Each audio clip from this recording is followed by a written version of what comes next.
வணக்கம். இன்னைக்கு பீட்ரூட் பூரி எப்படி செய்யறதுன்னு பார்க்கலாம் வாங்க. 200 கிராம் இட்லி அரிசியை 1 மணி நேரம் ஊற வச்சிருக்கேன்.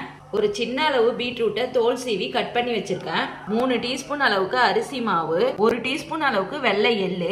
மிக்சி ஜார்ல பீட்ரூட்டை போட்டு அரைச்சிட்டு இட்லி அரிசியில இருக்க தண்ணியெல்லாம் வடிச்சிட்டு சேர்த்து அரைச்சிக்கலாம். பீட்ரூட்டை இந்த அளவுக்கு அரைச்சாச்சு. இதுலயே அரிசியை போட்டு அரைச்சிக்கலாம். 1/4 கப் அளவுக்கு தண்ணி சேர்த்துக்கிறேன். ரொம்ப கொரப்பா இருக்க கூடாது, நைஸாவே அரைச்சி எடுத்துக்கோங்க. 1/2 டீஸ்பூன் அளவுக்கு சால்ட் சேர்த்துக்கிறேன்.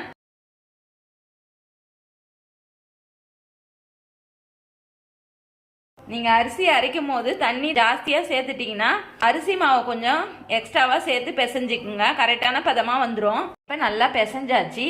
இதை பூரி தட்டிட்டு எண்ணெயில போட்டு பொரிச்சு எடுத்துக்கலாம். பிளாட்டான கிண்ணமா எடுத்துக்கோங்க. காட்டன் துணி எடுத்திருக்கேன். இதை ஈரம் பண்ணி இந்த கிண்ணத்து மேல போட்டு தட்டிக்கு போறேன். நீங்க வாழைல இருந்தா கூட தட்டி எடுத்துக்கலாம். கையில் இந்த இடத்துல வச்சு ப்ரெஸ் பண்ணிங்கன்னா கரெக்டாக தட்ட வரும்.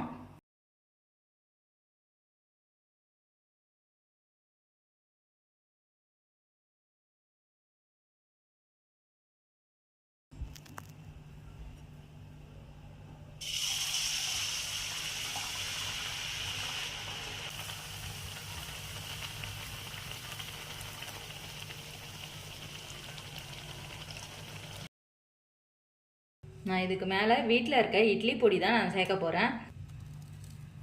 பீட்ரூட் சாப்பிடாத குழந்தைங்களுக்கு இந்த மாதிரி செஞ்சு கொடுங்க, விரும்பி சாப்பிடுவாங்க. நீங்கள் ஜாம் வச்சு கூட கொடுக்கலாம். செஞ்சு பார்த்துட்டு எப்படி இருந்துச்சுன்னு சொல்லுங்கள். லைக் பண்ணுங்கள், ஷேர் பண்ணுங்கள், கமெண்ட் பண்ணுங்கள், சப்ஸ்கிரைப் பண்ணுங்கள்.